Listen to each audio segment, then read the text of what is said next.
Yesu nashimwe inshuti bavandimwe muri Kristo Yesu ndabasuhuje aho muri hose mu bice bitandukanye aho waba uri muri Afurika uri hanze ya Afurika uri Burayi Aziya Burayi na Amerika n'andi atandukanye ndavuga ku isi yose ubwo mu magambo make kuvuga ibyo bihugu byose suko ari byo bibamo abantu gusa ahubwo nuko nshatse kuvuga ingero ku isi yose.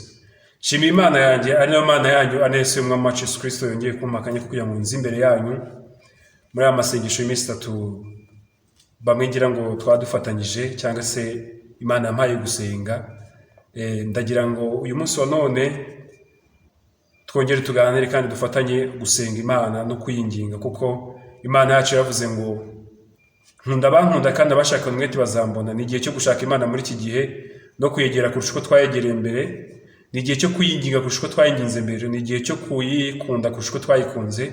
Ijambo ry'Imana ritwereka ko Kristo yabanje kudukunda, ariko urukundo rw'Imana rwo ngo iyo rumaze gusaba mu mitima yacu tubasha gukunda Imana kandi tukegera Imana tukabana nayo ndetse tukanavugana nayo ndetse tukanakorana nayo ndetse ikanadukoresha mu buryo butandukanye. Buri muntu wese Imana yamuhaye ngo haraba yahaye kuba bigisha, abandi bakuba abungeri, abandi bakuba abahanuzi, abandi ari n'izindi mpano. Hari nabo yahaye kugira neza, abo yahaye gufasha umurimo w'Imana, hari abo yahaye kuvuga amagambo akomeza abandi, hari abo yahaye kugira urukundo rudasanzwe. Umuntu akaba afite urukundo ruri ku kindi kigero, akaba ari umuntu mu by'ukuri ufite umutima w'urukundo. Ijambo ry'Imana rivuga ngo udakunda ntabaza Imana, ariko hari abandi bantu, yego twese dukwiye kugira urukundo kandi turanarugira, ariko hari abandi bantu bagira urukundo by'umwihariko nk'impano y'Imana. Impano y'Imana akaba ari urukundo ku buzima bwawe. Ndagusuje rero aho uri hose mu nce zitandukanye. Ushobora kuba urwaye, ushobora kuba unamutse cyangwa se utewe intimba n'ibihe turimo, ariko ndakwinginze kubw'umwami wacu Yesu Kristo ngo ukomere wihangane kandi usenge wegere Imana cyane. Ijambo ry'Imana rivuga ngo mwegere Imana nayo izabegera, mwirukane Satani nawe azabahunga.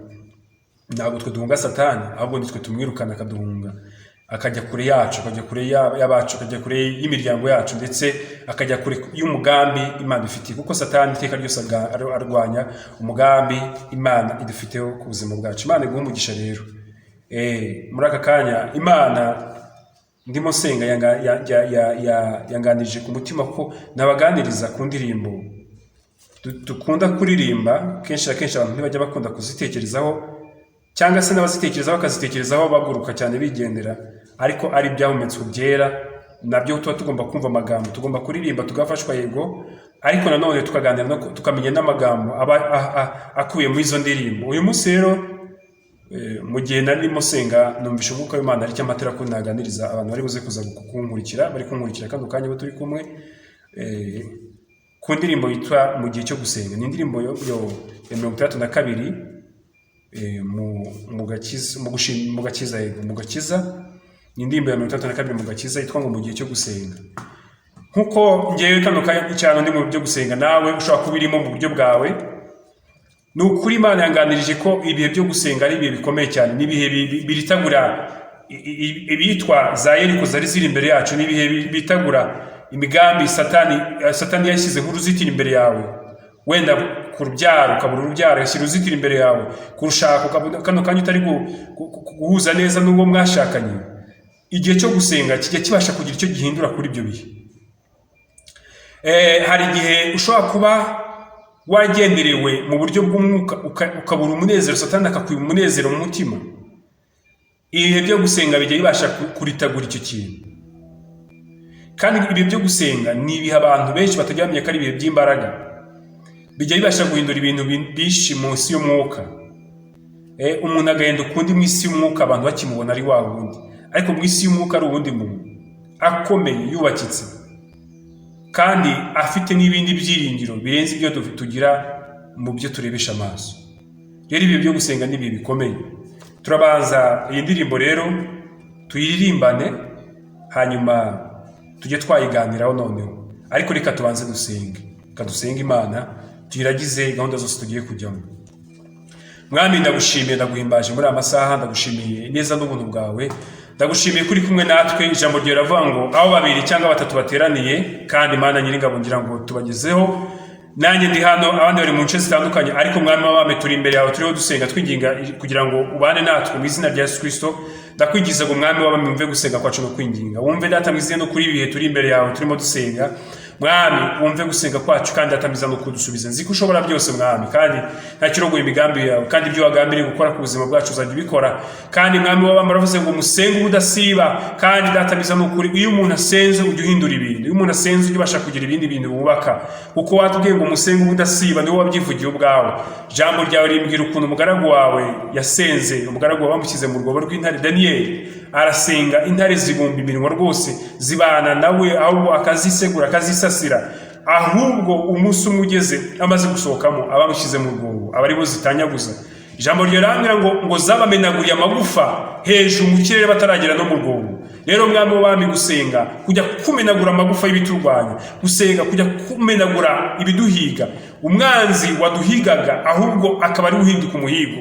Rero mu izina rya Yesu Kristo turi imbere yawe, turimo dusenga, turi imbere yawe turimo tukwinginga. Papa bana natwe, Papa twishimire, Papa tunezererwe, Papa dukorere ibitangaza, Papa twuzuze imbaraga zawe, kuko uri Imana nziza, kuko uri umurengezi w'ubugingo bwacu. Icyubahiro kibi cyako byose bikoze mbisabye Imana Data mu izina ry'Umwami wacu Yesu Kristo, amen. Reka tutangire turirimbe, Imana iduhane umugisha. Mu gihe cyo gusenga, amasengesho yacu agera kure cyane, atambuka n'inyenyeri. Umutima w'umuntu ujya imbere y'Imana, ugakomanga urugi ushaka kureba Imana. Umutima w'umuntu ujya imbere y'Imana, ugakomanga urugi ushaka kureba Imana. N'amahoro yuzuye twabona muri iyi si, kwa Data niho gusa hasendereye amahoro. Umutima uzatuza n'umucyo uzaba mwinshi, niba dukurikiye inzira y'amasengesho. Umutima uzatuza, umutima uzatuza n'umucyo uzaba mwinshi, niba dukurikiye inzira y'amasengesho. Ndetse n'umwana muto uzi gusenga Imana, ntabwo azagira ubwoba, azafashwa no gusenga. Kandi ntitwibagirwe yuko aho tujya hose, yuko gusenga kwacu kugera ku Mana Data. Kandi ntitwibagirwe yuko aho tujya hose, yuko gusenga kwacu kugera ku Mana Data. Igitero cya mbere kiravuga ngo mu gihe cyo gusenga amasengesho yacu agera kure cyane, atambuka n'inyenyeri. Ngicyo gihe umutima w'umuntu ujya imbere y'Imana, ugakomanga urugi ushaka kureba Imana. Umutima w'umuntu iyo uri mu gihe cyo gusenga, amasengesho yawe wasenze atambuka ikirere, agatambuka inyenyeri, akajya imbere y'Imana. Noneho umutima wawe ukajya imbere y'Imana, ukatambuka ukajya imbere y'Imana, ugakomanga ku rugi. Iyo usenga uri gukomanga ku rugi, Yesu yavuze ngo mukomange muzakingurirwa, musabe muzahabwa. Ngo iyo wizeye wasenze ukagenda ugakomanga Imana imbere y'Imana ushaka kureba Imana urayibona. Igice cya kabiri ngo nta mahoro yuzuye twabona muri iyi si. Ntibishoboka. Kukiri mu isi ukigendera mu bisanzwe, ugikora ibyo wishakiye, ucyumva ko ibintu byagenda uko ushaka, ucyumva yuko wowe wihagije, ucyumva yuko wishoboye, nta mahoro yuzuye wabona. Kwa Data niho gusa hasendera amahoro. Ntabwo bisobanuye yuko bivuze ko ushobora kubona amahoro ari uko uvuye mu isi gusa, wapfuye utakiri mu isi. Ahubwo iyo wageze kwa Data, iyo wageze imbere y'Imana, iyo wegereye Imana, iyo wasenze, niho honyine ushobora kubonera amahoro. Ntabwo ushobora kugira ubutunzi bwinshi buguha amahoro, ntabwo ushobora kugira imyambaro myinshi ngo biguha amahoro, ntabwo ushobora kugira ubwiza bwinshi kwa kundi uba ufite uburanga bwawe bufatika ngo biguha amahoro, usibye ko nabyo ari byiza, ariko ibyo nta mahoro bitanga. Kwa Data niho gusa hasendereye amahoro. Iyo wegereye Data wa twese, ukamwubaha, ukamusenga, ukaba imbere yiwe, ukajya ukora ibyo ashaka, ukamenya icyo ashaka. Ijambo ry'Imana ngo mushakashake kumenya icyo Umwami ashima, ugashaka kumenya icyo Imana ishima, ugashaka kumenya icyo Imana igushakaho, ugira amahoro yo mu mutima. Rimwe na rimwe turasenga Imana, twamara gusenga Imana tugategereza, tukanga gukora ibyo ishaka, tugakora ibyo twishakiye, tugategereza kugira ngo tubone amahoro. Bisaba ngo usenge ariko ugerekeho no gukora icyo Umwami ashaka.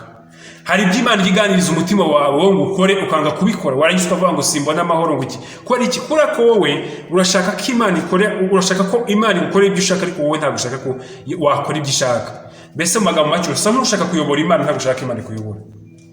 Nyamara abayobowe n'umwuka w'Imana nibo bana b'Imana. Abayobowe n'Imana nibo bana b'Imana. Niba ushaka gukomeza kuba kwa Data koko, ni uko wemera gukora ibyo Data ashaka. Yesu aza ku isi yavuze ngo ntabwo ibyo ndivuga ahangaha ari ibyanjye, ndavuga ibya Data. Hari icyo umurusha kuba wakora ibyo Data ashaka. Kristo we yaraje gukora ibyo Data, akaza ahamiriza Data, ntazi yihamiriza. Hari icyo umurusha? Murusha iki se? Ntacyo. Kandi no kuba uriho kano kanya no kubabarirwa ibyaha ari kubera we. Pawulo yavuze ngo mugere mu kirenge cyanjye, ngo mugere ikirenge mu cyanjye kuko nakigeze mu cya Kristo. Ariko none se niba yarageze mu cya Kristo, wowe unanirwa ute kugera mu cya Kristo? Igitero cya gatatu ngo ndetse n'umwana muto uzi gusenga Imana ntabwo azagira ubwoba, azafashwa no gusenga. Wa mwana muto wakishijwe none, wa wundi wumva ko ari umutoya mu gakiza, na ba bandi batoya mu mubiri bisanzwe apfa kuba yizeye Imana, na ba bandi bamenya Imana vuba ahangaha, na ba bandi batangiye gusenga. Iyo yizeye Imana, nubwo ndetse n'umwana muto uzi gusenga Imana, upfa kuba uzi gusenga, azafashwa no gusenga. Nagira mu makuba agasenga bizamufasha, nagira mu bigoye agasenga bizamufasha, nabona ibi byago n'amakuba bimuzengutse agasenga bizamufasha, nabona nta muntu asigaranye, nabona ari wenyine, nabona inshuti n'abavandimwe bimuvuyeho, nabona isi imuzengutse ameze nk'aho ari we wenyine, ameze nk'agati kateretswe mu nyanja, agasenga ngo gusenga bizamufasha. Hepfo baravuga ngo kandi nitwibagirwe yuko aho tujya hose, yuko gusenga kwacu kugera ku Mana Data. Ntuzibagirwe ko isengesho ryawe wasenze, ntuzibagirwe ko kwinginga winginze Imana bigera ku Mana Data. Hajye Satani ajya afata abantu akabaca intege, akamubwira ngo ya masengesho yose wasenze, wasengeye iki? Ko wasengeye urubyaro ukaba utararubona, ko wasengeye urushako rukaba bikiri induru, ko wasengeye kugira ngo ugire icyo ugeraho bikaba ukistragoringa ubuzima, ukaba ukibwirirwa, ukaba ukiburara, ukaba kwambara ari strago, kuburya ari strago, kuba hari strago, kubona ubukode bw'inzu bikiri strago. Ya Mana yawe wizeye iri hehe? Ariko ngo mujye mwizera ko gusenga kwacu kugera ku Mana Data. Hasigara iki rero? Yo kwageze ku Mana Data hasigara gutegereza igihe cy'Uwiteka, hasigara gutegereza icyo Imana ishaka. Ndagira ngo ukomeze inshuti yanyu yuko aya masengesho dusenga, uko kwinginga Imana tuyinginga, uko kuba imbere y'Imana tuba imbere yayo, ntabwo biviramo aho ngaho. Umuririmbyi yararimbye ngo nta sengesho ry'umunyagara ribaho, kandi ngo ntawe usenga kimwe. Iyo umuntu yasenze Imana ikora ibitangaza. Niyo utabibonesha amaso kano kanya, ejo n'ejo bundi uzabona yuko wasenze Imana ishobora byose. Kandi hahandi abantu bamaze kubona yuko nta cyuri cyo, handi abantu batagiye kuvuga yuko wasenze amasengesho y'imfabusa, ko wataye igihe, twatutswe ibitutsi byinshi bavuga ngo turi abarokore b'ibicucu n'ibigoryi, dusenga ngo Imana yacu yadukoreye iki, ariko tuzi neza tudashidikanye ko Imana dusenga ishobora byose. Inshuti yanjye, reka mbe nsoreje aha ngaha, nkomeze ibihe byo gusenga, nawe bikomeze. Senga Imana ibwira ikiri ku mutima wawe.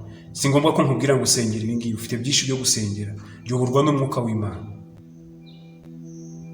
Haleluya. Ni byiza kuba abantu bafite intego, ariko intego iruta izindi niyo iri ku mutima wawe Imana yagushyizeho kano kanya. Imana iguhe umugisha kandi Imana ikwishimire aho uri hose. Imana ikomeze kubana nawe. Ni Pastor Placide. Imana ikomeze kubana natwe, ikomeze kutwishimira, kandi Imana ikomeze isura umutima wawe, ikomeze kuganira nawe.